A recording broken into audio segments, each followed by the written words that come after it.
Hello friends, good evening. இன்றைய நிலையில் நிறைய பேர்கிட்ட தாழ்வு மனப்பான்மை இருக்குது.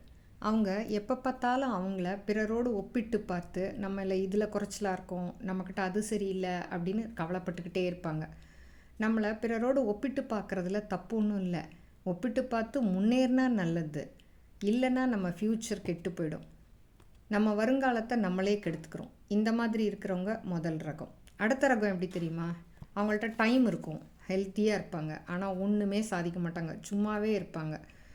இவங்களோட வேலையே மற்றவங்கள குறை சொல்கிறது தான். முன்னேறி இருக்கவங்கள பார்த்து ஏதாவது ஒன்று குறை சொல்லிக்கிட்டே இருப்பாங்க. ஆக மொத்தம் இந்த 2 பேராலையும் சமுதாயத்துக்கு ஒரு பிரயோஜனம் இல்லை. ஆனால் நம்ம மாற்றிக்க வழி இருக்குது. என்ன தெரியுமா? எதுலையாவது நம்மளை ஈடுபடுத்திக்கிட்டே இருக்கணும். எப்போவும் நம்ம என்கேஜ்டாகவே இருக்கணும், சும்மாவே இருக்கக்கூடாது. இதை நம்ம வீட்டிலே செய்யலாம். சாதாரணமாக ஒரு வீட்டில் சின்ன சின்ன வேலைகளை எடுத்து செய்ய ஆரம்பித்தோம்னா அதில் நமக்கு சந்தோஷம் கிடைக்கும். பிறர் பாராட்டினாலும் பரவாயில்ல, பாராட்டாட்டியும் பரவாயில்ல, நம்ம செஞ்சிட்டே இருந்தோம்னா நம்மளுக்கு அந்த சந்தோஷம் கிடைக்கும். அடுத்த செயலை செய்கிறதுக்கு நம்மளுக்கு ஊக்கம் கிடைக்கும். இதுக்கு தேவை என்ன தெரியுமா? நம்பிக்கை.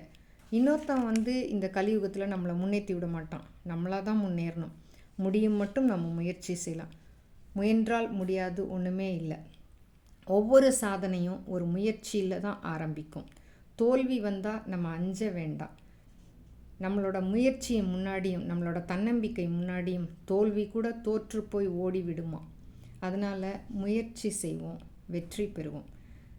எதுக்கும் நம்ம அஞ்சாமல் நிதானமாக யோசித்து ஏதாவது ஒரு காரியத்தில் இறங்கிக்கிட்டே இருந்தோம்னா பாராட்டுதல் குவியும்.